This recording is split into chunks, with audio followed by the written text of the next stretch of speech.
Hi guys, I'm a Gypsy Heart here, and let me explain our table situation.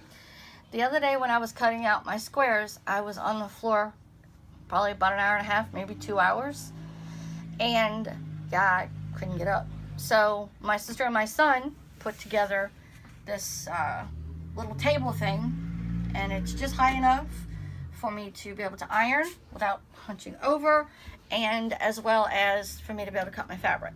So let me show you how I'm going to cut these next bunch of squares, which go with the squares I was making the other day. So this is a fat quarter. Okay, so we fold it. How fat is it? Oh, right. It's very fat. And then there's a salvage edge, so I always fold it along, leaving the salvage edge so that I don't cut it into the square. Let me get this right. Or as right as the blind woman can. Okay. Then I take it and I turn it this way. And I fold it up 6 mat squares. So 1, 2, 3, 4, 5, 6. And then I fold it down. And I try to make sure that it's all the way folded over so that I catch all the layers, because it'll make 2, 4, 6, 8 squares. No, 2, 4, 6 squares. I can't count today. So then I fold them with the rough edge over. And then that's it for that. All right, so then I will take this and set it along the line on the folds. Let me move this way a little bit. And then I take my 5 by 5. Is it a 5-inch? No. Yeah, it is. Yeah, okay. And I lay that along my folded edge here, like so. And I square that up.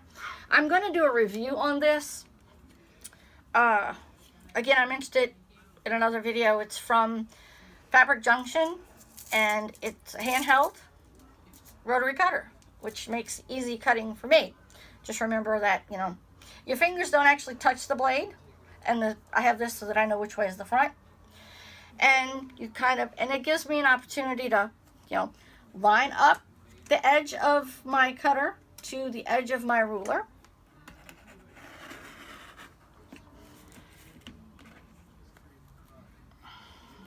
You missed a spot. I see that.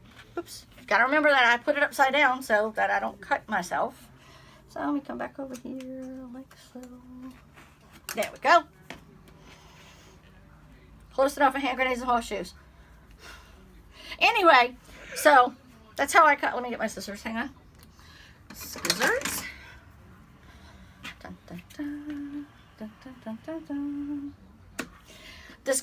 These squares are also oversized by 1 inch, so that I have cut allowance and a seam allowance. And I just take the scrap pieces and I throw them in the scrap bucket down here. That's got a bunch of other scraps that I've cut. And then I just make sure that it's square. And then I put it over here. We're going to cut these in an assembly line style. Once I get them all cut, I'll be right back. Them to this size. They're folded in 3. So I'm going to go in and I'm going to cut this square loose and these square loose, these squares loose.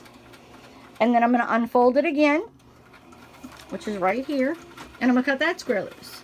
Then I'm going to unfold along the double edge and cut them apart. So that's how I'm making my blocks. They will end up being 4-inch blocks when I'm done. And we're making half square triangles. And then I'm going to unfold them, if I can find the fold. Anyway, and they're cut roughly the 5 inches, because like I said, they'll end up being 4-inch. So after I open them up, I cut them apart here, so that gives me 2, 4, 6 squares out of 1 fat quarter. And there isn't enough to do more, so we throw the scraps down in the scrap bin, and then when I go to make a border, I will probably piece these pieces together to make a border.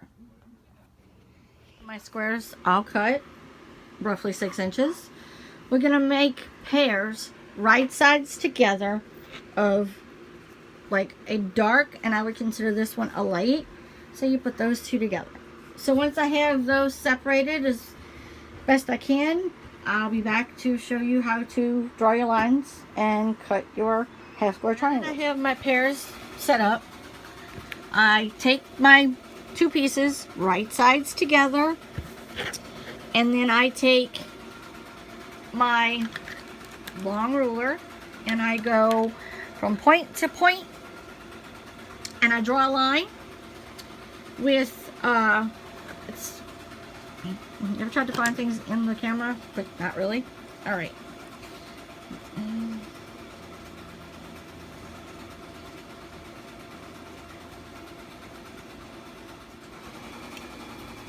Okay. This is called a friction color. It's a marker. And I have an entire rainbow of them. You can also get friction clicky pens. But they don't write dark enough for me. So I'm going to show you what this pen does, because I can write on it. If I make a mistake, take the hot iron to it and run the line out. So let me show you how that's done. So I have my ruler set up, and it's a 45-degree angle, and you're going to just draw a line along the ruler to mark the center, or what you want to be the center, because these will get cut down. This is the final block. So we start out with this size, which is roughly 6 by 6, and then go down. This is my finished block size, and it's, I think it's a 4 by 4. No, or it's something. I'll find the ruler in a minute. But anyway, so let me show you how the friction pen works. Fabric. I have the top of the pen off, and I'm gonna just write my name.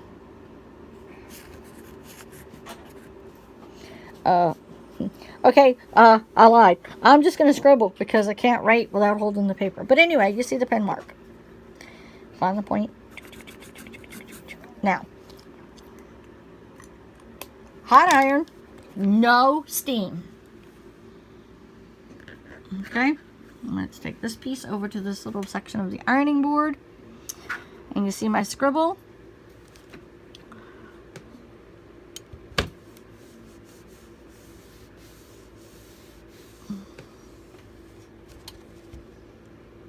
The scribble is gone.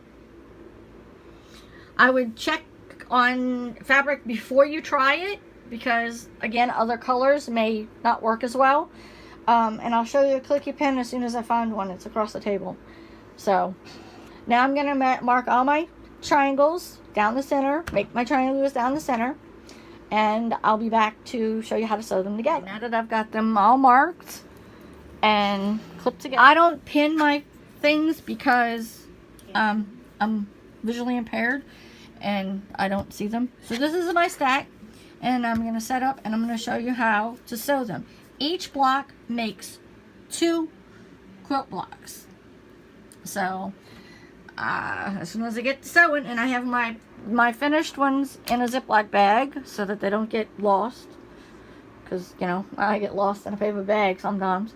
So alright, so let's show you how to use a walking foot to help me maintain straight stitches.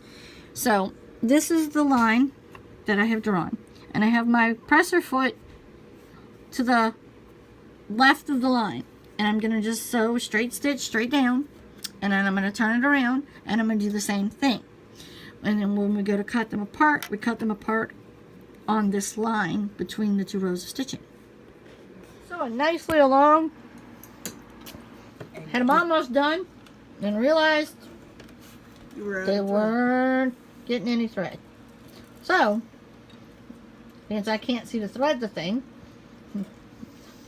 Christy gets to thread it, which she just had to do her own machine.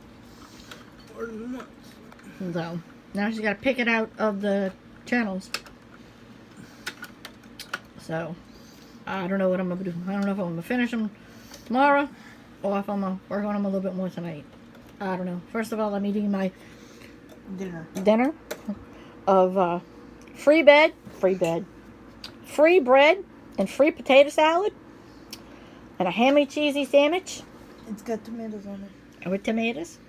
Tomatoes for free. Yeah, we got free tomatoes. We went to the Salvation Army yesterday for something, and No, it's they were like, look, we have free bread. You want that? Sure. We go through a lot of bread here. So that's what's for dinner. Alright guys, I've been sitting here sewing.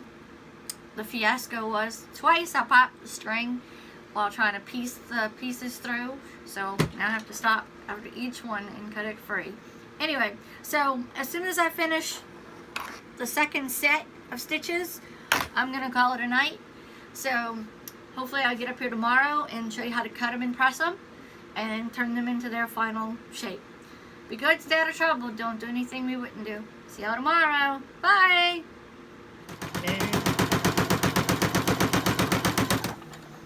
Okay, you gotta stop.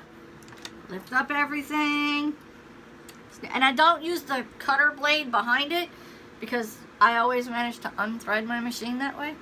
And yeah, she doesn't like to have to fix it quite so often. So, okay. So what I do is I take the line that I made earlier, and I put that line to the right of my presser foot. Put the presser foot on the right side on the line, and just let it go.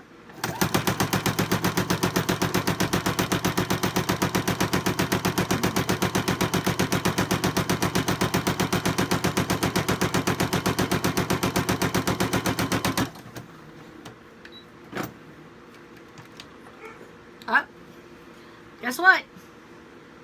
Popped again. Yep. Okay, we have a habit of leaving up kind of decorations all year. So I guess, you know, it's almost Halloween. We can hang up the Halloween decoration. Now this might be here a year, like this was. And this happens every year. Something gets left up there. And I'm going to set that on the washer. So, how many, times did you forget to take something down and just let it go? See how long that's going to stay up there. Alright guys, good night.